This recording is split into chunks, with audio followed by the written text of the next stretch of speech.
بینەر و بیسەرین کوردستان 24 ئەف دەمێوە باش هیویا دەمێن خۆش و سەلامەت بوات خازین جارێک دن گەشت نەفوێن بەڕێز بوو پێشکەشکردنا خەلەکە دیش بەرنامێ ئەب کوردی بەرتیل ئەو دیاردا ناپەسەند و مەترسیدارە کو ئاینی حرام کریە و یاسای ژی قەدەغە کریە بەڵام ئەوە جهێ داخەیە کو سەربارێ هەموو ڕێنماین ئاینی و ڕێکارین یاسایی دبینی دیاردا بەرتیلێ بەردەوامە ئەتناڤە جڤاکێن مەدا بەرتیل زیانەکە زۆر مەزن بۆ وڵاتی هەیە و متمانێل دەف هەفوڵاتیان ناهێلیتن هەمبەر حکوومەتێ نەهاژی کود بەرنامێ حکوومەتێدا هەیە دژی ئەوێ دیاردێ هەڵمەتەک بەرپا کریە بۆ نەهێلانە دیاردا بەرتیلێ لەوڕا مەژی فەرزانیت ناوە بەرنامێ بە کوردیدا تیشکێ پخینە سەر ئەوێ مژارێ و چەندین پرسیار و سەرنج بێنە ئاڕاستەکردن بۆ زۆر بەڕێز مامۆستا عەبدوڕەحمان زۆر بەخێر مامۆستاوەکەمە بەحەسکری بەرتیر دیاردەکە هەری مەترسیدارە کو ئاینی زۆر تەکەس سەرکریە کە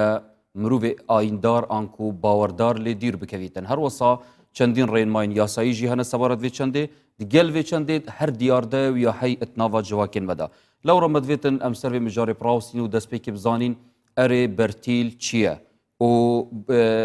یعنی چه هاتیە گوتن دەربارەی وەرگرتنا بەرتیلێ بەڵێ بە ناوی خۆی بەخشندەی میهرەبان لە جوانیەکانی وردەکاریەکانی نێو ئاەتەکانی قورئان ئەوەیە کە بابەتێک بە دوای بابەتێکی ترەوە دێ تا پەیوەندی نێوان ئەو دووەمان بۆ ڕوون کاتەوە یعنی تەماشاکەی مسئلەی بەرتیل لە قورئاندا لەکوێ هاتووە یعنی کە قورئان دەخوێنیتەوە دەچی بۆ ئاەتەکانی ڕۆژوو هەمانگی ڕەمەزان يا أيها الذين آمنوا كتب عليكم الصيام كما كتب على الذين من قبلكم وباسي الرجوع آياتي 183 184 185 186 187 همو باسي الرجوع تهاو دبي پشتی الرجوع باسي الرجوع تهاو دبي خدا ده فرمي يكسر پشتی او لدواي او چه ده فرمي خدا ده فرمي ولا تأكلوا أموالكم بينكم بالباطل يعني بيونديك ناف برافار هر دوكان ده هيا اللي رأى مبدوزينه وتدلوا بها إلى الحكام لتأكلوا فريقا من أموال الناس بالإثم وأنتم تعلمون أما باسي آياتي الرشوة ألي ردا خدا باسي الرشوة باسي برتيلك إي باشا زانایانی تفسير ألين بوشي لباسي الرجوة باسي دابو باسي رشوة برتيل يعني تجورة بيوندي هي دلت طول الرمضان ده حلال لخوت حرام دكي ناخوي دلي من بالرجوم پشتی ڕەمەزان چه عجب ئەمجانەک حەڵال حرام دەخۆی یەکێک لە لێکدانەوەکان ئەمەیە کە دەڵێ خدا باسی ڕۆژوو دەکات لە دوای باسی ڕۆژوو باسی ئەم دیاردەی بەرتیلە دەکات کە ئەنەوە تۆ لە ڕەمەزاندا ئەو شتەی بۆت حەڵال بوو بیخۆی نان و ئاو نەتخوارد وتت خدا ئەمروە دەکات لەبەر فەرمانی خوا ئێ باشە ئیزەش هەر فەرمانی خدایە دەڵێ تۆ بەرتیل وەرمەگرە بەرتیل حرامە تۆ بۆچی بەرتیل وەردەگری ئەمەیە کە پێی دەڵێ هەندێک کەس بە بچووکی تەماشای دیاردەی بەرتیلەکەن ئەڵێن هیچ نییە کەچی خوددا ئەلەوێدا باسی کردووە دەڵێ تۆی موسڵمان کە بە ڕۆژوو دەبی و چۆن دەڵێ شتی حەڵال ناخۆی لێ دوجار دێی ڕۆژوو دەشکێنی بەچی شکاندت بە بەرتیل یەکسەر لە دوای باسی ڕۆژوو باسی بەرتیل دێ کەواتە لێرە مامۆستا بەرتیل ئەو مەفهومێ گشتی هەیە وێ زۆربەی خەڵک تێدگەیتن یان ژیندەك نهێنی دیژی هەنە سەبارەت بەرتیل وەرگرتنێ تایەتی کەواتە تێبوونەکە لەکوێ بوو لە وردەکاری ئاەتەکەیە خدا دەفەرمێ لا تأكلوا أموالكم بينكم بالباطل بەناحەق پارەکانتان لە نێوان خۆتانە مەخۆن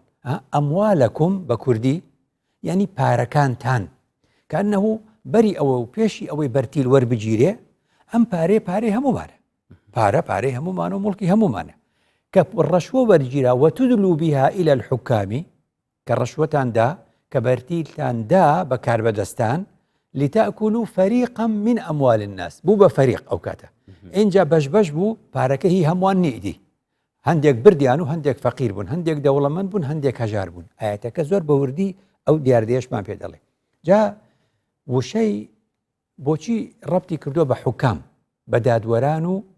بە حاکمەکانەوە قورئان لای سەرەوەی گرتووە چونکە ڕەشوە هەر ڕەشوەیە ئەو ڕەشوە بەرتیلەی کە ئیدەی بە مۆزەفێکی بچووک ڕاستاڵێەوە هیچ نییە و کەمەوە ئەوانە دێمە سەری ئێستاکە بەڵام خەتەرترین و مەترسیدارترین و ترسناکترینیان کامەیە ئەوەی ئەگاتە ئاستی حاکمەکان و لە باڵاکان بۆ چونکە حاکمەکەی تر حکم دەگۆڕێ فڵانە کەس عقوبەی لە سێدارەدانە بۆ یەکا بە هەتایی عقوبە و سزاکەی لە هەتاییە بۆ یەکا بە 5 ساڵ 5 ساڵە بۆ یەکا بە ساڵێک لەبەرەوە پارێزەران و مافناسان و حاکم و دادوەرەکان دەبێت زۆر بترسن لەو ئاەتە خدا دەفەرموێ ئێوە نەچن وتدلوا بها ئەو پارێتان إلى الحكام بۆ لتأكلوا فريقا من أموال الناس بالإثم بگوناه ئەم کارە گوناهە وأنتم تعلمون بەڵام لێرە بزانە یەکێک بەرتیل دەدا یەکێک وەری دەگرێ ئەوەی بەرتیل وەردەگرێ ڕاشی و مرتەشی باشە ئەوەی بەرتیلەکە وەردەگرێ چەند بڵندە حاکمە دادوەرە وەزیرە وەنیە خدا پێی دەڵێت تۆ ئەمە قسەی من نییە خدا بە بەرتیل وەرگر دەڵێ تۆ نزمتری لەو کەسەی کە بەرتیلەکەی پێداوی ئەم قسەیە چۆن لە قورئان کوا لەم قسەی ساڵی لە چۆ هەیە زانایانی تەفسیر ئەڵێن خدا نافەرمێ لیتوعتو ئێوە بەرتیل دەدەن بە حاکمەکان ئەڵێ لیتودلو ئالێر با باسی جوداکاری چێت ناو بەراوەند ئەوە قسەی خدایە کەواتە لیتودلو یعنی چی ئیدلا مدلا لەه ما فی الدلو ئەمە هەمووی بکەین بە کوردی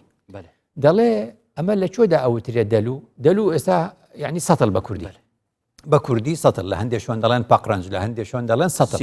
باشە سیتڵ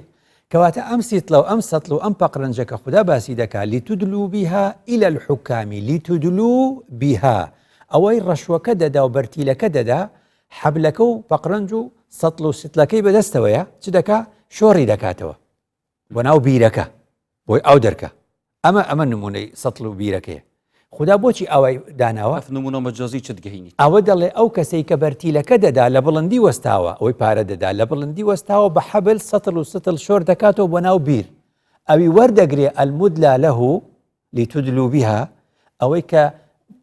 بۆی شۆڕ دەکەیتەوە حەبلەکە لەکوێ ئەو لە ناو بیرەکەیە ئەوەی بەرتیلەکە وەردەگرێ لە ناو بیرەکەیە بە تەسویری خوددا ئەوەی بەرتیل وەردەگرێ لە ناو بیرەکەیە و لە نزمیە ئەوی بەرتیلی داوە لە بڵندیە ئەوی بەرتیلەکەی داوە لە بڵندی خواردووکی خراپە بەس خدا پێمان دەڵێ بەرتیل وەرگر ئەو کاتی لە چێ وەردەگری ئەو لە تۆ بڵندترە ئەو لە دەستی باڵاوە بە تۆی داوە تۆی خستۆتە خوارەوە ئەوەی لە ناو سەتڵەکەی و بۆ شۆڕ دەکەیتەوە ئەو پارەکەیە ئەوە لە ناو سەتڵەکە بەرتیل وەرگر جودایەتە بەحس کرد بەرتیل دەرەکە چ بەهانەک هەیە ڕوژێک ڕوژە بەرتیلێ بدەتن بەرتیل وەرگر و بەرتیل دەر ئەم دووە هەردووکی گوناهبارن هەردووکی گوناهبارن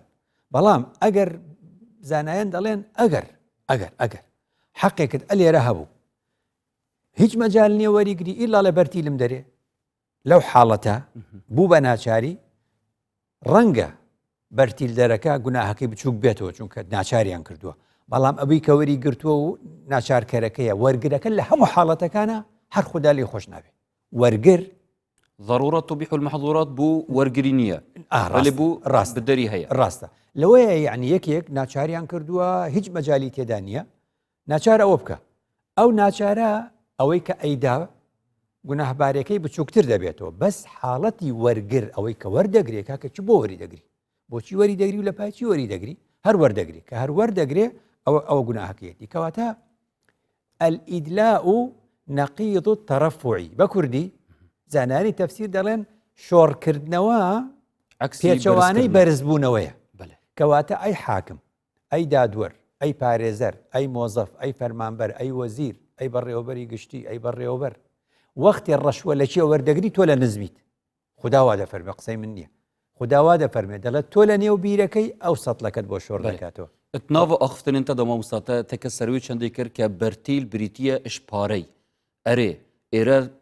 پیتا ئەموالی هاتی ئەموال بەحسا هەموو جوورە ماڵێکی ناکەتن بکەتە بەرتیل ڕەنگە شێوازی دێنە سەری ڕەنگە شێوازی هەدیە وەربگرێ وانە ئەو ئەموالە بە پارەی نەقدی نەبێ ڕەنگە خانوویەکی بۆ بکڕێ ڕەنگە بیەوێ ئۆتۆمبیلێکی بۆ بکڕێ ڕەنگە شتێکی تایبەتی بۆ بەرێ بۆ نمونە ئەوانە هەموو دەبێت جا بکەینەوە لە یەکتر جا ئەوە مەبەست بوو خدا بۆچی بە حاکم دەست پێ دەکا وەکو گوتم لای سەرەوەی گرتووە بۆ ئەوەی کە بڵێ لە لای سەرەوە تا لای خوارەوەش هەمووی وەکو یەک وایە حاکمەکان میزانی عەدالەت تەرازوی عەدالەت لە لای حاکمەکانە خۆ ئەگەر حاکم کەوتە ڕەشوە وەرگرتن و بەرتیل وەرگرتن ئەو کاتە تەرازوی عەدالەت دە وڵاتە تێک دەچێت کە تێکچوو ئیدی هەموو تەوازونێک و هاوسەنگی تێک دەچێت لەبەر ئەوە خدا ئەبینی بەرتیل وەرگری بە یەک نمونە هێناوەتەوە بە الحکام. الحکام ئێستا بریتە لە باڵا دەستەکانەوە هەتا وەکو دیتە خوارد. بله دەستێتت خوشمامۆستا بەڕێز هەر سەبارەت ئاختنی جانابێتێکیری مێڤیا بچین ناف شارین کوردستانی جیدا پرسیارێک بێتە ئاراستەکردن ئەرێ بەرتیل ئەت ناڤا فەرمانگەیەن حکومیدا هەیە بە فەرموودا بینەر.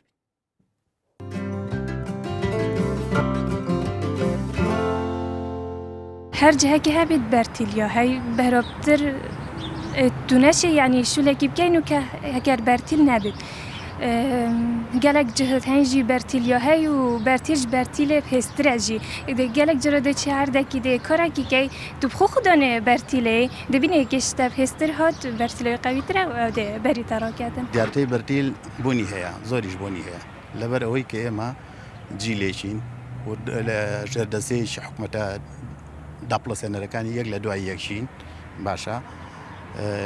پەروەردەیەکی خراپ کراوین ئیشەکانمان بۆ جێبەجێ نەکراوە بۆ ڕایی نەکراوە مەجبور پاڵمانراوەتە بەر ئەوەی کە لایەک دۆزینەوە پەنایەک دۆزینەوە بەرتیلی تیابین واستەی تیا بکەین یتیم پشێوەکێکیم لە زۆربەیەوە ڕێڤەبەریتمە چەوەنی و نەمونەوەژی بێت هەوڵەتیش خوددەست پێ بکات نا کۆرەکی پەرڤەنەچی ڕێکێکەوە سا بێریت بێت ئیلاکی بێتە کەسێ بەرەمبەری خوب بیتە ئەگەرێنێک و پێڕۆزیکاتن من کەڕم کۆتۆتە دایرەکان خراپ نەبوون لەگەڵما ڕێزیان لێگرتوم احترامیان لێگرتوم بەڵام مەسەلەی بەرتیل و ڕەشوە و ئەم شتانەم نەبینیوە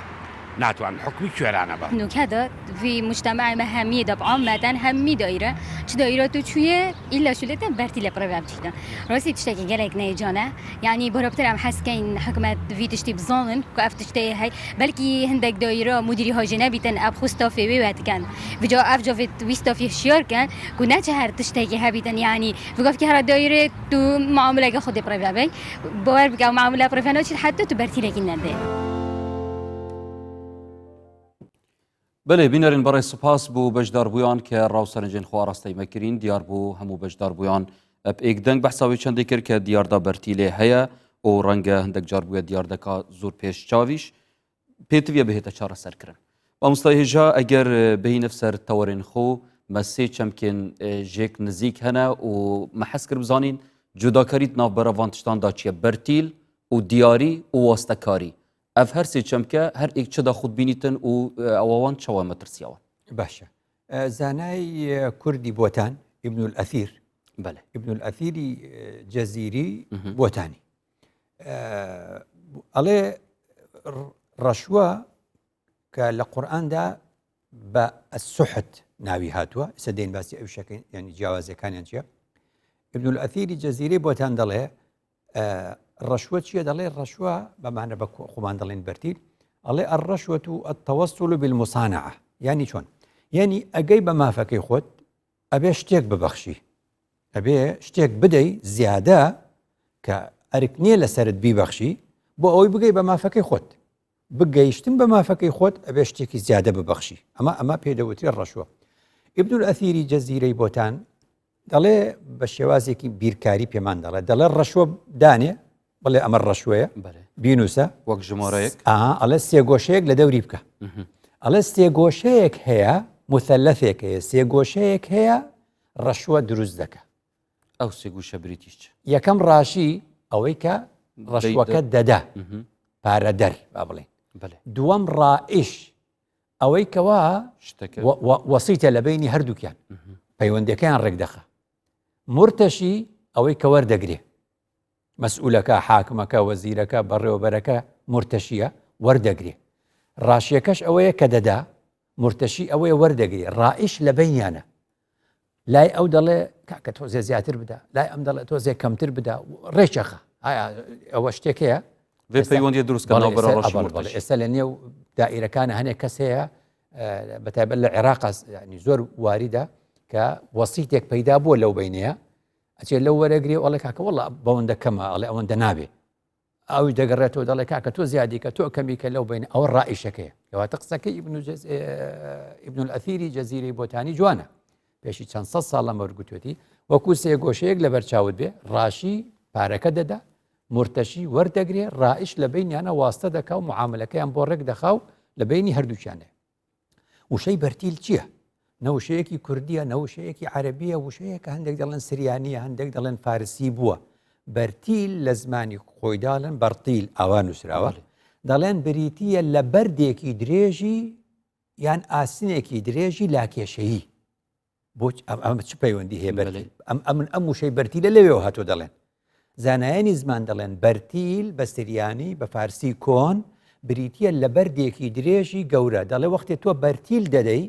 ئەو کەسەی بەرتیل وەردەگرێ کە ئەنەهوو بەردێکی گەورەت لە دەمی ناوە ئیدی دەمی گۆناکە لە حەق ناڵێت تازە بێدەنگە بێ لە ئاستی حەقە چونکە بۆ بێدەنگە لە ئاستی حەقا ئەو بەرپرسە بەرتیلی خواردووە بەردێکی گەوریان لە دەمی ناوە ئیدی دەمی گۆناکە و قسە ناکە و ناتوانێت حەق بڵێ بێدەنگە بێ لە ئاستی وتنی حەقدا لەبەرەوە پێی گوتراوە بەرتیل کەواتە خوددا لە قورئاندا باسی سوحتەکە یعنی وشەی ڕەشوە لە قورئان نییە وشەی بەرتیل لە قورئان نییە خوددا ناوی ناوە سوحت باشە کە ناوی ناوە سوحت دەڵێن ڕەشوە چییە سوحت چییە کە خوددا باسی دەکات ڕەشوە ئەوەیە هەردوو لە ڕازین یەکێک دەچێت بۆ دائیرەیەک ڕازیە پارە بدە خۆی پارە دەدا ڕاشیە مرتەشیەکەش بەڕێوە بەرەبەر پرسە مۆزەف هەر کەسێکە وەری دەگرێ و هەردووچان بە ڕەزامەندی هەردووچیان ئیشەکە دەکەن ئەمە پێی دەوترێت ڕەشوە خۆ ئەگەر تۆ حەزت نەکرد ڕەشوە بدەیت پێت ناخۆشە پێت حرامە پێت گوناحە پێت زوڵمە پێت ستەمە نایدی بەڵام ئەوی ئەڵە هەر دەبێ بدەیت ئەمە چارکردی ئەم ناچارکردنە خوددا بەمە دەڵێ سوحت بۆیە سوحت لە زمانی قورئاندا یعنی الحرام بۆیە یعنی خوددا لای توندەکەی وەرگرتووە ئەوەیە تۆ ڕەزامەند نیت بە ڕەزامەندی نێوان هەردوولا نەبووە کە من بڵێم قەیناکە وەڵی معاملەکی من سەریعتر بەڕێخە من پارە دەدەم ئەویش ڕازی بێ ئەمە ڕەشوێ وانە بەڵام ئەو دەڵێ بە درەنگ بێت و زوو بێ دەبێ هەر پارە بدەی ئەوە بوو بە سوحت بۆیە سوحت زۆر خەتەرە چونکە یەکتەرەفەیە بەرپرسەکە دەڵێ هەر دەبێ بدەی خۆشیت بێ و ناخۆشیت بێ لەبەرەوە خوددا دەفەرمێ فەیوسحیتەکم بعەذاب فەیوسحیتەکم بعەذاب سوحتی کرد بە عەذاب خوددا دەفەرمێ سزاتان دەدەم چونکە ئەوە گوناهەکە دووقات بۆ گوناهەکە گەورەتر بووە هەندێک دەڵێن هەدیە کاکاڵێ هەدیەم بردووە کەواتە هەدیە چیە و ڕەشوە چیە جارێکی تر ئەم دوانە هەشتان جاکەینەوە زانایان دەڵێن هەدیە اختیاری و دوونە عیوەض یعنی چی بە کوردی یعنی بەبێ بەرامبەرە و اختیاریشە اختیاریە تۆ دیارەک بۆ کەسێک ئەهێنی ئەو دیارە هیچ بەرامبەرێکت لێ ناوێت لە بەرامبەری ئەوەدا کەسیش زۆری لێ نەکردووی کەسیش زۆری لێ نەکردووی بەڵام ڕەشوە چییە ڕەشوە ئیجباریە لە عینی وەختیشە بۆ بەرامبەرە وایە لە بەرامبەرەوە کەواتە یەکسەر دەزانی هەدیە چییە و ئەوە چییە لەبەرەوە زانایان گوتوانە هەدیەت العمالی غولول یعنی هەموو فەرمانبەرێک هەدیە وەربگرێ بریتیە لە ڕەشوە بچی لەبەر ئەوەی بەرامبەرەکە لە خۆڕایی نایدەتێ ئەوە بۆ دواسکە لە سەردەمی پێغەمبەر دوودی ئاەتێکی ئاەتی زەکات زەکات چێ کۆی دەکاتەوە بە پێی قورئان دەبێت مؤسسەیەکە بێ بە پێی مؤسسەیەکە بێ ئەو زەکاتە کۆ بکاتەوە ناوی ناوە چی والعاملین عەلەیها والعاملین عەلەیها مؤسسەیەکە دەگەڕن ئەوانە زەکات کۆ دەکەنەوە ئەم عاملین عەلەیهایە پێغەمبەر درودی خۆی لەسەر دەیناردن دەوێت بڕۆن زەکات بێنن خەڵکیش بۆ ئەوەی زەکاتێک کەمتر بدا هەندێک پارەی زیادیان دەدا پێی دەیانگوت ئەوە بۆ خۆت ئەوە زەکات نییە ئەوە هەدیە بۆ خۆت ئەوەش زەکاتەکەمان کە ئاهاتەوە ئەیگوت یا ڕەسوڵڵڵە ئەوە زەکاتەکە کۆم کردەوە ئەیگوت ئەوەی تر چێ پێێتە ئەوە دەیگوت وەڵاوە هەدیە بە خۆمیان داوە ئەو کات پێغەمبەر ئەمەی فەرمووی هەندێک دەنێرم بۆ کۆکردنەوەی زەکات دەڵێ ئەوە زەکاتەکەیە هەندێشتی هێناوە دەڵێ ئەوە هەدیەیە تۆ عامیلی منی بە معنا تۆ مۆزەفی منی من تۆم ناردووە بۆ ئەو کارە لە بەرامبەریشدا پارەی خۆت وەردەگری چونکە یەکێک لەوەی لە بەشی زەکات پارەی بەرەکەی ئەوە خوددا دەفەرمێ پێغەمبەر درودی خۆی لەسەر بەو کابرای چ فەرموو وتی من هەندێک کەس دەنێرم وەکو ئەمری دەوڵەت پارەی دەوڵەت کۆکەنەوە زەکات کۆکەنەوە دێتەوە دەڵێ ئەوە پارەکەتان و ئەویش هی خۆمە هەدیەیە فەرمووی هەللا جەلەسە في بيته أو في بيت أبيه ليعلم أيهدى له ئەگەر لە ماڵی باوکت دانیشت بای مۆزەف نەبوویتە ئەمە کارت نەبووە هەدیان بۆ تێنە هەر کەسێک کەواتە قسەیەک هەیە لێرە دەڵێن خۆ ئەگەر بەرپرسێکیش هەدیەیەکی بۆ هات چۆن دەزانی ئەوە ڕەشوەیە خۆی چۆن دەزانی ئەوە ڕەشوەیە هەدیەیە بەری ئەوەی تۆ ببی بە وەزیر پێشی ئەوەی تۆ بەڕێوە بەربی پێشی ئەوەی تۆ بەرپرس بی من وەکو برادری فێر بووم هەر هەدیەم بۆ تێناوە دوای ئەوەی کە بووی بە بەرپرسیش من نایگۆڕم ئەو عادەتە هەر بۆ دێنم ئەمە بەردەوامی هەیە و لێرە کوژبنێکی دیژی هەیە مامۆستا ئەگەر بەحسەوەی چەندیژی بکەین بۆ نمونە ئەس وە کافۆڵاتیەک بچمە دەف ڕێڤەبەرێکیل دایرەکە دیار کردیدا دەما ئەس بچمە دەف بژمێ فلان کاری بووم بکە ڕێڤەبەر بیژتن من دوێت وەختێکی ئیزافی هەبیتە تا ئەس بشیم کارێتە بکەم بەرامبەر وەختە ئیزافی ئەس دیارەکی بوو بەم یان و ئەپ ناو بەرتیل بوو بەم ئەرێ هەمان حاڵەتە نابێ بڵێ وەختی ئیزافی لە لای حکوومەت وەختی ئیزافی نییە دەوام 8 بۆ 3 لە 8 بۆ 3 دەبێت و هەموو معاملاتی خەڵکت تەواو کردبێ وانە وەمە عیادەی ئەهلی نییە ئەزانی تۆ ئەڵێن دکتۆر عیادەی لە حکومی هەیە و لە ئەهلیش هەیە ئێمە مۆزەفمان نییە دەوامی حکوومەتی هەبێ و دەوامی ئەهلیش بکەشتیوان نییە ئەبێت لەو ماوەیە کە بۆی دانراوە لە 8 بۆ 3 تەواوی کە تەواوی ناکە ئەڵە سبەی تەواوێ وانە نەک ئیزافیشتیوانی ئەبەدەن کەواتە ئەڵێن بۆ ئەوەی بۆیە سەریکە عومەری کوڕی عەبدولعەزیز پیاوێکی چاک بوو لەناو ئەو خەلیفە خراپەکانی بەنی ئومەیە پەیدا بوو کە پەیدا بوو هەدیەیان بۆی دەهێنا ئەیگوت هەدیەم ناوێ بیبەنەوە هەمگوت بابە خۆتۆ ئەی عومەری کوڕی عەبدولعەزیز خۆتۆ پیاوێکی عاقڵی تۆ سونەتی پێغەمبەر دەزانی پێغەمبەر هەدیەی وەردەگرت وتی بۆ پێغەمبەر هەدیە بوو زمانی پێغەمبەر هەدیە بوو بە زمانی من هەدیە ڕەشوێ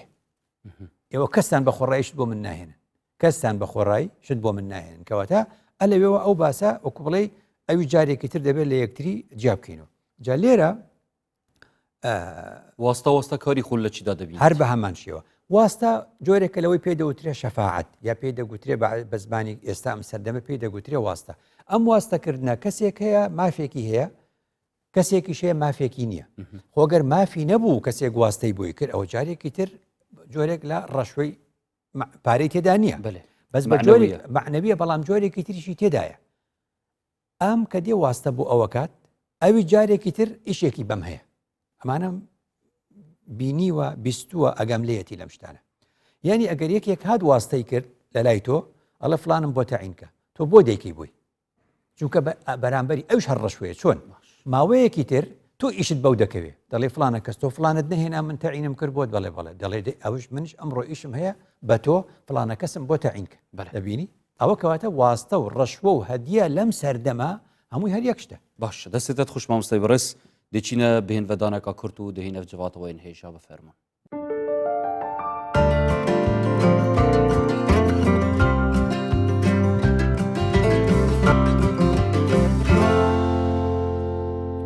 بەێ بینەرن بەڕێز دووبارە سڵافۆ بن بەرداوامین بوو پتر درێژە پێدان ئلسەر تەوەرێمە دەستنیشان کردی دیاردا بەرتیل وەرگرتنێ مامۆستا هێژا مە گەلک بەحسا بەرتیلێ کرد کە بەرتیل چییە و چ جوور هەیە و چاوە شێوەست هێتە ئەنجامدان نها گرنگیان بزانین دیاردا بەرتیلێ ئەت ناوا وڵاتین مەدا تایبەتیل کوردستانی ئەت چه ئاستایە بەڵێ بەرتیل وەکو باسمان کرد ینی ئاین حرامی کردووە بەێ تحریمی کردووە یاساش تەجریمی کردووە وەکۆڵەن تحریم و تەجریم ئاین تحریمی کردووە و یاساش تەجریمی کردووە کەواتە بەرتیل لە لای ئاینەوە حرام بوو لە لای یاساشەوە بوو بە جەریمە و تاوان ئای بۆچی دەکرێ وانە یعنی حیفە هەموو ساڵێک ڕێکخراوی شەفافەتی نێودەوڵەتی باسی پاکیمان بۆ دەکا باسی دەستپاکیمان بۆ دەکا هەموو ساڵێک دانیمارک و نەرویج و سوید و ئەوانە یەکەم دەبن لە کاتێکدا ئەوانە بە وڵاتە مولحیدەکانیش ناسراون دەڵێن ڕێژەی مولحید و بێباوەڕ بە هەموو ئاینێک لە وڵاتانی ئەسکەندەناوی ڕێژەی بێباوەڕی زۆرە بە ئاین هەموو ساڵێکیش دانیمارک و فنلەندا و نەرویج و سوید لە ریزی پێشەوەی دەستپاکەکان دێن وڵاتە ئیسلامیەکانیش دینیان بەرتیلی حرام کردووە یاساکەشیان تەجریمی کردو دەشیکەن پێغەمبەرەکەشیان درودی خوای لەسەر فەرموویەتی لەعن الله الراشیە والمرتەشیە لعنەت آخر زۆر گەورەیە کاری من و تۆ نییە پێغەمبەر وای فەرمووە لەعن الله الراشی والمرتەشی یعنی نەفرەتی خوددا لە پارەدەر و پارە وەرگر نەفرەتیش بریتە لە دەرکردنی خەڵک لە ڕەحمەتی خوددا ئەمە زۆر گەورەیە ئەم کارە بۆ دەکرێ ئەمە پرسیارێکی نیشانی پرسیاری زۆر گەورەیە نیشانەی پرسیاری زۆر گەورەیە لەسەر تێگەشتنی ئێمە لە دین تێگەشتنی ئێمە لە قانون تێگەشتنی ئێمە لە ڕێنمایەکانی ئاین لە خوددا ناسیمان لە پێغەمبەر ناسیمان باشە مامۆستا ئەگەر کێشەل تێگەشتنی بیتنت ئاینیدا 1400 ساڵت بوورید مسلمان کەنگی تێگەیت قسەکەت جوانە کەواتە بە بەردەوامی ئەم باسە بوونی هەبووە خۆگە تەماشای قورئان کەی لە سەردەمی بەنی ئیسرائیلیش ئەم بەرتیلە هەبووە لە سەردەمی عیساژدا سەلامی خۆی لەسەر هەبووە، لە سەردەمی پێغەمبەر دوودی خۆی لەسەر هەبووە، تا ئێستا هەبووە. یعنی دیاردەناشرینەکان هەر بەردەوام بوونە. بەس من مەبەستم ئەوەیە بۆچی وڵاتان دەتوانن کۆنتترۆلی بکەن خۆ مسلمان دەبواە پێویستی ئەبواە پێویستی بە یاسا نەبووە. بیوتە مادام من مسلمانم ئەو خودایی دەیپەرستم و ڕۆژووی بۆ دەگرم و حەڵال لە خۆم حرام دەکەم ڕۆژوو ینی شتی حەڵال ناخۆم سە چۆن بێم حرام بخۆم. یعنی مە کارەساتێکی زۆر گەورەیە، نیشانەی پرسیاری زۆر گەورەیە بە بەردەوامی ئەبێ قسەی لەسەر بکرێت. باشە قانون من یاساناس نیم بەس دەخوێنمەوە لە قانون و یاسای سزادانی عێراقی و ئەوانە، یعنی تۆ کەسێک ئەچێت تەعین بێ وانە ئەگە سزا درابێ لە ڕووی سیاسیەوە قەچێکە دەڵێن ئەوە کاری سیاسەتی کردو، سیاست عیب نییە. یعنی نابێتە مای ئەوەی وەری نەگرن لەو پۆستە. بۆیە زۆر جار ینی دەنووسن مەرجەکانی وەرگرتن بۆ ئەو پۆستە چییە کە بچی تەعین بی نووسراوە ئەلا یەرتەکی بە جەریمەتەن مخیلەتەن بشەرف. بە کوردی یعنی چ دەڵێت تاوانێکی ئەو تۆی نەکرد بێ کەس شەرەف و شکۆ و ئەخلاقی لەکەدار بوو بێ. وایە خەڵک بیری یەکسەر بۆ شتی ترەچێ کەچی ئەلەوێدا نووسراوە لە یاسای سزادانی عێراقی دەڵێ ڕەشوە وەرگرتن بەرتیل وەرگرتن لەو تاوانانەیە کە مخیل لە بشەرف، یعنی بریتە لە لەکەدارکردنی شکۆ و شەرەفی ئینسانەکان. ئەبینی ئەوە یاسای سزادانی عێراقی وا دەڵێ لە 1 ساڵەوە سزادانی حەبسی تایە و سجنی تایە هەتا 10 ساڵ کەواتەمە زۆر گرنگە. وەزارەتی پلاندانانی عێراقی و دەستەی نەزاهەی عێراقی لەگەڵ UNDP سەر بەنەتەوە یەکگرتوەکان، بەرنامەی UNDP سەر بەنەتەوە یەکگرتوەکان و پلاندانان و نەزاهەی عێراقی هەرسێک پێکەوە دیراسەیەکیان کرد. گوتیان بزانین ڕەشوە لە عێراقدا لە چه ئاستێکە چۆنە، بۆچی ڕەشوە وەردەگرن، بۆچی ڕەشوە دەدەن، سەبەب چییە، یعنی چییە؟ دیراسەکەم چەند خاڵێتیە. یەکەم دەرکەوتووە لە 160 مۆزەفینی عێراق ڕەشوە وەردەگرن، لە 160 کاربەدەستانی عێراقی وەردەگرن. دا ئەم ڕێژێتەوە کوردستانیشی بخەرە سەر هەر بە هەمان شێوە ئەو کەسەی کە لە شوێنێک کابێت ڕەشوە وەردەگرن. ئەم ڕەشوەیەکە لە 160 وەردەگرن. دیراسەکە دەڵێ توێژینەوەکە دەڵێ هەموو هاوڵاتیەکی عێراقی لە 1 ساڵدا 4 جار ناچار دەبێت ڕەشوە بدە. ئەو دیراسەکە وا دەڵێ توێژینەوەکە گەشتووە بۆ ئەنجامە. لە ئەنجامدا وەکو تێکرا وەکو معدل وەکو ئەڤیرەج دەرکەوتووەکە هەموو هاوڵاتیەکی عێراقی لە ساڵێکدا ناچار بۆ 4 جار بەرتیل بدە. لە 145.8 یعنی نزیکەی 150 بۆ ڕەشوە دەدەن لتەسریع المعاملە بۆ ئەوەی معاملەکە خێرا بڕوە. کەواتە ڕۆتینێک هەیە لە دائیرەکانی ئێمەدا ئەم ئیداریەتی لە هەرێم دەکرێت و لە عێراق دەکرێت. هەندێک یاساکانی هی 1960 هەندێک یاسای ئیداریمان هەیە لە هەرێم و لە عێراق لە 1960ەوە ئیشی پێکرێت. ئێکاکە 1960 بۆ ئێستا واکە 60 ساڵی ڕابردوو چۆن معاملات ئاوا دەکرێت. کەواتە هاوڵاتیان گوتوانە لە هاوڵاتیان پرسیوە بۆ ڕەشوە دەدەی دەڵێ بۆی خێرا بڕواکە ناڕوە معاملەکە ناڕوە. کەواتە هەڵگرتنی ڕۆتین و کەمکردنەوەی ڕۆتین وەکو چارەسەر یارمەتی دەرە بۆ ئەوەی کەوا ڕەشوە. لەمە سەگەر صحیح ئەوان ئەخفتنی جانەوێتە بەحسکەتن کە دوو فاکتەر هەنە بۆ ڕێگیریکردن دیاردە بەرتیلێ، فاکتەری ئاینی و فاکتەری یاسایی. دەبێژینێ ئاین تشتێکی وجدانیە هەیە جێبەجێت کات هەیە جێبەجێ ناکەتن، بەڵێ فاکتەری یاسایی فاکتەرێکی حەدیەت vێت بهێتە جێبەجێکردن. ئەرێ وێ بووچی دەورنینە و ڕۆڵ نییە. ئەڵێن پێچکردنەوە لە پشتی یاسا، پێچکردنەوە لە پشتی یاسا یعنی چۆن عەرەب دەڵێ التیفاف حول القانون، یعنی بە پشتی یاساکە ئەڕوا، بە پشتی سەیتەرەیە ئەڕوا. یعنی ئەوانەی کەوا ڕەشوە وەردەگرن و ڕەشوە دەدەن شارەزای یاساکەن. فێڵ و فەجەوات گاپ بۆشایی لە یاساکان دەدۆزنەوە بۆ ئەوەی کە چۆن ئەم کارە بکەن. جا بۆیە حکوومەت دەوێت بە بەردەوامی چاودێری هەبێ دێمە سەری لە چارەسەرکردنەکانە. ئەو کات دەرکەوتووە یعنی ئەو توێژینەوەی کە گوتم وەزارەتی پلاندانان و دەستەی نەزاهەی عێراقی و UNDP پێکەوە کردووانە دەڵێن چێ ڕەشوەی داوە، دەڵێن 112 هەڵگری بڕوانامەی دکتۆرا ڕەشوەیان داوە. ئەوانەی هەڵگری بڕوانامەی دکتۆرا بوونە و دەیانەوێت تەعین بن و بۆ ئەوەی تەعین بن لە عێراقدا لە 112 ڕەشوەدەرەکان چێ بوونە؟ هەڵگری بڕوانامەی ماستەر بوونە، لە 111یان ماستەر بوونە، لە 107یان بەکەلۆریۆس بوونە، لە 105یان ئامادەیی بووە، لە 104یان متەوەستە بووە لە 102 ئیبتیدایی بووە. تۆ چیت بینیت خاوەن بڕوانامە باڵاکان لە پێشتر ڕەشوە دەدەن. ئەمەش بەلێوان چ تاوان هەیە مامۆستا گەروی مافێکی ڕەوا هەبیت و نەگەهێتە مافێخ و نەچار بیتن ڕەشوێ بدەن. کەواتە ئضطرار ئەوەی لە فقی ئیسلامی دەگوترێت لە بینی ئاخذ و دافع ئەوە باسمان کرد. ئەو کەسەی وەکو گوتمان پێویست ناکە ڕەشوە بدە. هەندێک جار خەڵک خۆی مۆزەفەکە فێرەکە مۆزەفێکی تازە هاتووەتە دەستگایەک ئەگەی لە ڕەشوە شت نییە وانە یەکسەر دەیدێنێ دەڵێن ئەوە دەڵێ کاکەوە چییە؟ دەڵێ ئەوە شیری نییە. کاکەڵێ نابێ کاکەوە نابێت چییە وەخوا هەرەبێ وەریگری وەڵا سێرەکە فێرە بێ. ئەمە زۆر گوناحی گەیشت کە لە خۆڕایی ئەوی فێر کرد. هەندێک جار هەیە هەردووچیان فێربوونە هەردووچیان گوناحبارن. هەندێک جار هەیە وەکو گوتت گوناحی چی ئەوە؟ گوناحی نییە نابێت ڕەشوە بدە. بەس پێی دەڵێن ئیشەکەت ناڕوە ئیلا ئەبێ ڕەشوە بدەیت. زانایان گوتویانە ئەمە گوناهی کەمترە گوناهی زۆرتر لە لای ئەو بەرپرسەیە کە دەڵێ تەنها ئیلا دەبێت ڕەشوە بدەیت. ئەوەش حەل کراوە. کەواتە ئەگەر مە ببێتن کە دیاردا بەرتیلێن نەمینیتن وعی بوو مرۆڤانجی گەلک گرنگە حتا بگەتەوی ئاستی؟ ئەی چۆن کاتێک کە خەڵکێک دەزانێت ئەوە مافی خۆتە. تۆ بڕۆ ئێستا ئەوروپا بزانە ینی هەرچی بکەی چونکە مافەکانی خۆی دەزانێت. مە دەستورمان نییە. دەستور چییە؟ دەستور ڕێخستنی پەیوەندی نێوان تۆی تاک و هەرێمە. یاسا ڕێخستنی پەیوەندی نێوان تاک و تاکە. ئێمە کارچەند دەڵێن یاسا پەیوەندی نێوان خۆمانە بەڵام دەستور ئەیکێتە جیرفانتەوە لە جیرفانی خۆت و لە باخەڵی خۆتی دادنەی هەموو مافەکانی خۆت دەزانی الحڕیات والواجبات هەمووی دەزانی. ئەو کات هەر 5 دقەی بە چاوی هەر بەرپرسێکە 5 دقەی بە چاوی هەر فەرمانبەرێکە داوای ڕەشوە لێ بکە. یعنی بەبەستم چی بوو هاوڵاتی ئەوروپی وعی هەیە دەستوری هەیە دەزانی ئەوە مافی ئەوە ئەوش ئەرکی ئەوە دەبێ بۆی جێبەجێ بکە. لای ئێمە وا دەزانن مافیان نییە وا دەزان ئەوەش ئەرکی مۆزەف نییە ئیشی بۆ بکە. ئەف ئامۆرن جەنابێت ئامۆژە پێدای بەحسە عێراقی هاتیەکردن بە بەستاتە کوردستانژی بەشەکە شوێ چەندی؟ من دڵنیام لەم بابەتەیە ئەگەر یەکێک دەڵێ وانە بە وەزارەتی پلاندانانی هەرێم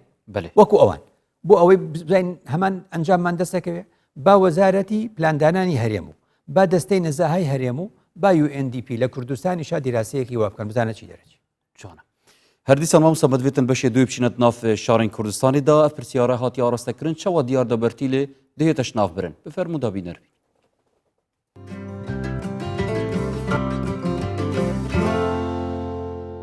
سیستەمێکی ڕێکوپێک بێتە دان یە نیتر یە پێشکەفتیتر کەسە ڕێزەبێنە دانان پتر دیفچوون بێتەکردن پتر بێتە شداندن ینی خۆپواستینین هەر تشتێکی هەین و کە نە سیستەمە هەمەوە عەشوایی هەر تشتێکی هەبێت یەتێتەکردن کەس کۆمپانیەت ئەن شەریکەت ئەن وی خەلکی بخۆ دیف خۆ کارتینن و دیفچوونینە ینی ئەگەر دیفچوون هەبیت بگومان دەگەرێک باشتر لێ ڕقابە لە دایرەکانە هەبێ شتێکی باشە هەچکەس لە ئاسی خۆیەوە محاولە بکە ئیشەکەی خۆی بیکە نەگەڕێ بە دوای واستەیە بەرتیل نییە چۆرەسەریش هەمیە درست ئەلکترونیکردنەوە پرێڤابنەوە کۆربۆرت میدیت هەمی دۆ متەزیێت میدی نەکرێ باشترێکە چکا بە حەقەتی وا هەیە نیەتی هی واشەیە کە هەیەی ئیشەکەی بڕوا بەڕێگەوان و فەقیرەکەش بمێنێتەوانێ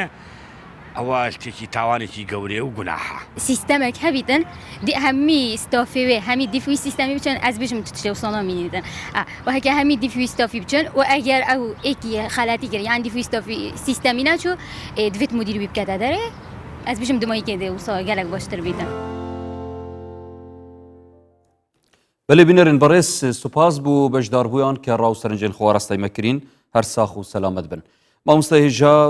گوهداریە بەڕێزان کرد کە سەبارەت نەهێلانا دیاردا بەرتیل وەرگرتنێ چ شێوازەرەیەکی بەحسی هەندێک کوژبنین وێ مەسەلەی کرد نەهاژی مەدوێتن ئەم وێ پرسیارە ئاڕاستەی جانابێتە بکەین ئەرێ چ بکەین بۆ ڕێگیریکردنا دیاردا بەرتیلێ. باشە با لێەوە دەست پێ بکەین لە ساڵی 2013 هەڵبژاردنەکانی ئەڵمانیا بوو هەڵبژاردنەکانی ئەڵمانیا لە 2013 لە بیرمە کاتێککە حکوومەت دروست بوو لە نێوان دیموکرات مەسیحی و سۆشیال دیموکراتەکانە ئەنگیلا مێرکل قسەیەکی جوانی کرد لە بیرمە ئێستا دەڵێ ئەرکی گەورە مێرکل دەڵێ ئەرکی گەورە شانی گەورەی دەوێت ئەرکی گەورە شانی گەورەی دەوێت کەواتە ئێستا تۆ چەند حیزبت هەیە لە حکوومەتان بە هەر سێکیان بە هەر چواریان بە هەر پێنجیان شانێکی گەورەیان هەیە دەبێ ئەو ئەرکە گەورەیە لە ئەستۆ بگرن ئەم چەندین دەستەیە پشکنەری گشتی لە عێراقا هەیە و ئەجا لێرە دەستەی نەزا هەیە و چاودێری دارایی هەیە و ئەم دەستانە بەتەنیا ناتوانن ئەم کارە بکەن. لە کابینەی شەشە سەرۆکی ئەنجومەنی وەزیران خۆی بانگی کردوم کابینەی شەش چوومە و وتومە دروستکردنی ئەنجومەنێکی باڵا، دروستکردنی ئەنجومەنێکی هاوبەش بۆ بە ڕەنگاربوونەوەی گەندەڵی پێویستە کە پێ کاتبێت تایدا چاودێری دارایی نوێنەری تای هەبێ، لە قەزا و دەستگای دادگا نوێنەرێکی تیا هەبێ، نەزاها نوێنەرێکی تای هەبێ، ئەو جارێکی تر داواکاری گشتی نوێنەرێکی تای هەبێ. لە کوردستانیشە ئەبێ بازاری بۆرسە بکرێ بە دەستە نوێنەرێکی ئەوش لەوێ هەبێت چکە پەیوەستە بە ئاڵوگۆڕی پارە و ئەو بابەتانە. لە کابینەی حەوتیشە ئەو پرۆژێم داوە بە سۆرۆک وەزیران، لە کابینەی شەش و لە کابینەی حەوت بە نووسرا و داومە پێیان بەدانیشتن نەکراوە. کەواتە زۆر گرنگە ئێمە ئەم داواکاری گشتیمان هەیە، چاودێری داراییمان هەیە، نەزاهەمان هەیە، قەزاشمان هەیە، وانە هەمووی کۆکەرەوە بمێنن ناڵم نمێنن، بەڵام نوێنەری هەمویان بێنە کۆیان کەرەوە سەرۆک وەزیران خۆی بەرپرسی ئەنجومەنی باڵای هاوبەشی بە ڕەنگاربوونەوەی گەندەڵی بێ، ئەو کات دەسەڵاتی دەبێت. ئەمە قسەیەکە بڕوان پێیەتی زۆر. دوو دروست ینی بیناو فەرمانگەکانمان کاریگەریان دەبێت لەسەر ئەوەی گەندەڵی ڕەشوە بەرتیل کەم بکرێتەوە. بەشێکی زۆری فەرمانگە و دائیرەکانی ئێمە ماڵن خانوون پێشتر بەکرێ گرتووان، هێشتا زۆرێک لە فەرمانگەکانی حکومت لەکرێن. ئێماڵ ژوورە، ژوورش دەرگای داخستووە، نازانین لە ژوورێت چی دەگوزەرێ وانە؟ ئەگەر لە هەموو ژوورەکان وەکو زۆربەی وڵاتانی ئەوروپی کە دەڵی شەفافیت، یعنی ئێستا ئێرەش وایە، ئێستا ئەم بینایی کوردستان 24 ژوورەکانی کارمەندەکان نبینی هەموو شوشەیە کە بە بەردەمیان نەتێپەڕێبیت و هەمویان نەبینی، هەر ببینین ڕەتەبی ئەزانی کام ژووردانیشتووە چێ ئیشەکە چێشتەخوا چێدا ئیش ناکات چێ کار ناکە، کە تۆ ئاوا بینڕای دەرگاکانت شوشە بوو هەموو شتێک دەبینی، خۆگە کامیرەیەکشان لە سەردانەی باشتر، ئەو کات دەزانی چێ ڕەشۆ دەدا و چێ ڕەشۆ وەردەگری وەمانەکەوەتە هەتا بیناکە کاریگەری هەیە لە سەرکەمکردنەوەی گەندەڵی و لە سەرکەمکردنەوەی ڕەشوە. گرنگە حکوومەت تیمێکی نەناسرا و نەبینراوی هەبێ. ئێستا لە عێراقا بەشێکی زۆر لە مۆزەفەکان ناتوانانی بیگری بۆ چونکە ڕەنگە ڕەشوەکە لە کامیرەکەی بەر لە ژوورەکەی خۆی وەری ناگرێ، لە ژێر کامیرەکەش وەری ناگرێ، ئەو دەرگا شوشەی من گوتم لەوێش وەری ناگرێ، لە ماڵەوە وەرێگری. ئەو کاتچێکی حکوومەتی عێراقی شتێکی دروست کردووە، کۆمەڵە کەسێکی نەبینرا و نەناسراو دایانێرن بۆ لای بەرپرسەکان بۆ تاقیکردنەوە، کامیرەیەکی بەخۆیەوە کردووە، سەوتیش ڕنگ و دەنگی دەڵێ ئەوە شتێکی وامان هەیە و کارێکی وامان هەیە و ملیۆنە دۆلارت دەدەنێت چیاڵێ دەڵێ زۆر باشە و ئەوە ڕسمی دەگرێت دەباتە بۆ حکوومەت. ئەوجا یەکەم عقوبەی فەسڵکردنە لەو وەزیفەی حکوومەت دەبێت چاوی وای هەبێ مۆزەفەکانی خۆی تاقی کاتەوە کە چەندین دەستگای وا لێ کرد، چەندین فەرمانگەی وا تاقی کردەوە، ڕەنگە گرنگترین هەنگاو بیتەوە. ئیتر مۆزەفەکان چێکەن؟ ئەو کاتە بەڕاستیش ڕەشوەوەری بۆ تاقیکردنەوەش نەبێت دەڵێ بەخوا بۆ تاقیکردنەوەی ئیتر نایکا جارێکی تر ئەو کارە ناکە. خاڵێکی تری زۆر گرنگ ئەوەیە کە پێی دەڵێن چاودێری میلی، پەرلەمان چاودێری حکوومەت دەکا وانە بەس چاودێریەکی میلیمان دەوێت ئێمەش چاومان کراوە بێ. ئێستا خۆ زۆر گەندەڵی هەیە زۆر شتێ، ئێستا یەکێک مەسەن ئۆتۆمبیلەکەی لە شوێنێکی سەرپێچیە ڕاگرتووە، ئەوری هاوڵاتێک ڕسمی دەگرێت دەڵێ ئەوە تابلۆی فلانە فەرمانگەیە کەچی خۆی لە فلان شۆڕ ڕایگرتووە، ئێ حکوومەت دەبینە ڕاستەکەەوە کاری پێکە. کەواتە ئەم هەموو مۆبایلی بەدەستی خەڵکەوە هەیە، ئەم هەموو تەسویری کە دەکەن لە شتی خراپە با دوشتی باشمان بۆ تەسویرکەن، با دوو مۆزەفمان بۆ تەسویرکەن لە کاتی وەرگرتنی بەرتیلە وانە با دوو مۆزەفمان لە کاتی سەرپێچێکل هەنگاوێندیان پرۆژێ چاکسازیە حکوومەتە هەرێمێ ئەوە کە سکاڵا بهێنە خواندن و گرنگی پێبێتەدان ئەڤژی ناویتە فاکتەرە بەدڵنیایی، یعنی من ناتوانم ئێستا لە کاتە کەمەکەی خۆمانە هەموو شتەکان بڵێم، حکوومەت دەیزانێ، بەڵام زۆر گرنگە وەکو گوتم خەڵک میلەت چاودێری ئەم حاڵاتە بکە کە چاودێری کرد ئەو کاتە هەموو کەسێک لە شوێنی خۆی و دەترسێ لەوەی کە ڕەشوە وەربگری. وەکو گوتم ئەوروپا باسی دین ناکەن، هەمویان دەزانن لەژێر چاودێری، بەشێکی چاودێری کامیرەیە، بەشێکی شەفافیت و دەرگای شوشەیە، بەشێکی تری هاوڵاتیە. بەڵام ئەف چاودێریە دەبیتە ڕەوشتێک و ئەخلاقێک دەڤیت تاکەی کە چجار نەکەت. بەڵێ دەرکەوتووە وەکو گوتم هەموو جار دەڵێم هەموو هاوڵاتیەکی کوردستانی کە لە هەندەران دێتەوە یەکسەر جگەرەکەی فڕێدەدا. من پێم گوتووە هاوڕێ ئەوەمە بۆ وتم بۆ فڕێدەدی، وتی هیچ غەرامەم لەسەرە، وتم ناوەڵی چ لێ ناکەن، غەرامە نییە وانە گرتە ڤیددیۆیەک هەیە تازە دەرچووە هاوڵاتیەکی عێراقی جگەرەکەی فڕێدەدا و تەوقە دەکات لەگە برادێرەکەی وانە یەکسەر بەلچیکە پۆلیسەکان دێنە سەری دەڵێن دەمەتر لەوێەوە بژمێرە تا ئێرە دەڵێ پارە بێنە غەرامە بێنە دەڵێ نیمە نیتە یاڵە جلێکی زەردی ئێلک زەردەکانی کە ناس و پاکەوانەکانی لەبەرەکەن برادێرەکەشی علاگەیەکی نایلۆنە دەنە دەستەوە دەڵێ دەمەتر پاکەرەوە دەمەتری ئەو شەقامی لەبەر چاوی عالم پێ پاکەکەنەوە ئەو جارێکی تر تۆ باکەشتیوان ناکە کەواتە ئەمە پێ دەگوترێ چۆن تەسەنوع ینی تەخەلق ئەخلاق چۆن دروست دەبێت زۆری الخوکردن بەڵێ بەڵێ بە تەخەلق دروست دەبێت بۆیە دەڵم هاوڵاتی کوردستانی لێرە هیچ یاسا پارێز نییە دەچێتە ئەوروپا باسی دینی بۆ ناکەن هەر سەرپێچێک بکە و غەرامەیەکی دێتە سەر ئیتر دوایەوە عاقڵە بێ ئەمە هەمیشە دەڵێم لە هەندێک شوێن هۆشیاری یاسا دروست دەکە لە هەندێک شوێن یاسا هۆشیاری دروست دەکە وانە هەتا ئێوارە بڵێ مناڵە دووردا کورە خۆت ببەستەرەوە کەی وتی 30,000 بدە گەر خۆت نەبەستەوە ئەوە کەواتە ئەمە ئەوروپا بەمە خەڵکی گرتووە بەڵێ بە یاسا ئەکرێ مامۆستای ئاینی زۆر گرنگە باسی شتی زۆر ئەکەن بە هاوڵاتی دەڵێن ئەوە مەکەن گوناحە ئەوە مەکەن حرامە ئەمە کارێکی جوانە لە ڕێگەی وتارەکانەوە ئەم کارە دەکەن لە تەفسیری تەبەریدا هاتووە دەڵێە گەورەترین هەڕەشەیەک خوددا لە زانای کردبێ ئەم ئاەتەیە کامە خوددا دەفەرمێ لە قورئاندا لەولە ينهاهم الربانيون والأحبار عن قولهم الإثم وأكلهم السحت لبئس ما كانوا يصنعون يكيك لعالي مكان الضحاكة دەڵێ دەگەم بەو ئاەتە دەگریم دەڵێ خوددا هەڕەشەی لە زانای جووەکان کردووە هەڕەشەی لە زانای مەسیحیەکان کردووە هەڕەشەی لە زانای مسلمان کردووە بەو ئاەتە دەڵێ وەختی ئێوە دەبینن زانایان وتار بێژان وەختی دەزانن ڕەشوە هەیە بەرتیل هەیە لولا ينهاهم الربانيون والأحبار عن قولهم الإثم وأكلهم السحت وقت أما دبين بيدنك دبن قسناكن خدا دفرمي لبئس ما كانوا يصنعون دەڵێ خوددا پێتان دەڵێ سوێن دەخوا دەڵێ ئەمە خراپترین کارە ئەی زانا کە دەی کەی بێدەنگ زانای ئاینیان کو مامۆستا ئاینی چ دەرفەت و دەلیڤە هەیە و vê بەرتیل وەرگرتنی بکەن بێ سوحتێ ئەبێ بیڵێ ئەبێ باسی بکە چونکە باسکردنی یعنی مەبەستی چییە مەبەستی ئەوەی ئەمە لە خوتبەکانە 52 خوتبەمان هەیە لە ساڵێکەوانە بەردەوام زانایان دەڵێن دەبێ بەشێکی زۆری بۆ ئەمە تەرخان بکرێ بۆ چونکە ئەمە مەجرای عەدالەت دەگۆڕێ ڕێڕەوی دادپەروەری دەگۆڕێ بەرتیل ڕێڕەوی دادپەروەری دەگۆڕێ ڕێڕەوی عەدالەت دەگۆڕێ جا مەبەستمەوە بوو زانایان خوانوە دەڵێن تەفسیری تەبەری خۆی وا دەڵێ وەختێ دەگەی بەم ئاەتە زانایان گوتویانە ئەم ئاەتە دەمان ترسێنێ بۆ چونکە خوا پێمان دەڵێ ئێوە ئەرکتان وتنی ڕاستێکانە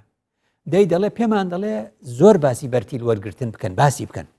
بڵێن گوناحە بڵێن حرامە بڵێن خراپە بڵێن وایە بۆ ئەوەی خەڵک بیری کەوێتەوە وایە بۆی خەڵک بیری کەوێتەوە جا لێرە زۆر گرنگە خاڵی کۆتایی بەوە بڵێم ئەگەر کاتت مابێ کەلتوری ئێمە کەلتوری کوردەواریمان منجی مەبەست بۆ هەروێ پرسیارڕاستی جەنابێتە بکەم ئەگەر شتێک بوو کەلتور ئەتناوا جڤاکێکێدا ئەرێ چارەسەرکردنەوەی گەلک ئاسانان جیاب زەحمەتە یعنی کوردی ئێمە خەڵکی ئێمە ئەگەر پندێک شتێک پندی پێشینان بێ مانای وای لە ڕابردووشە هەبووە وایە مادەم بوو بە پندی پێشینان جارە لە ڕابردوو ڕێگی داکتا بۆیە بۆتە یار دەکە درێژخایەنە باشە دەڵی کاکە ئەو شتە پارە بدە بەوە پارە دەبێ دەڵێ کاکە نابێ کوڕە دەڵێ چۆن نابێ بە پارە هەمووش دەکرێت دەڵێ ئەخرە لێ نابێ کوڕە دەڵێ پێشینان گوتوانە پارە بدە و مەلا لە مزگەوت دەرکە ئەخرەمە تاوانێکی زۆر گەورەیە مەلا لە مزگەوتی خۆی قسەی خێر دەکە یعنی کوردەواری لە ڕابردوو و بیری لێ بکەرەوە بۆچی گوتوانە پارە بدە و مەلا لە مزگەوت دەرکە یعنی ئەو شتێک کە مستەحیلە بکرێ لەبەر خوا و لە ترسی خوا مەلا لە مزگەوت بۆ دەرکەم ئەڵێ پارە بدە ئەتوانی دەریکەی ئەمە مانای وایە لای ئێمە لە ڕابردووشەوە ئەمە کەلتورە دیارە بە پارە هەمووشت دەکرێت دیارە بە پارە هەمووشت دەکرێت دەبێ ئەمە ڕاستکەینەوە ئاگداری ئەم شتە بیت دەڵێ کاکە تێر نەبووی یەکێ لە ماناکانی سوحت ئەوەیە کە بخۆیت و مەعیدەت خاڵی بێ و قەت تێر نەبی ئێ کوردەواریش دەڵێ وەڵا ئەڵێ لە پەندی پێشینان ئەڵێ ماڵی زیاد سەر ناشکێنێ چۆن سەر ناشکێنێ ماڵی زیادت بۆ چییە کۆتایی بەوە دێنم کە پیرەمێرد و دانا و حەکیمی کورد بە هەموو فەرمانبەرەکان دەڵێ مەعاشی بەلاش بێپیتە و بێخێر مەعاشی بەلاش بێپیتە و بێخێر دەستی ماندووە لەسەر سکی تێر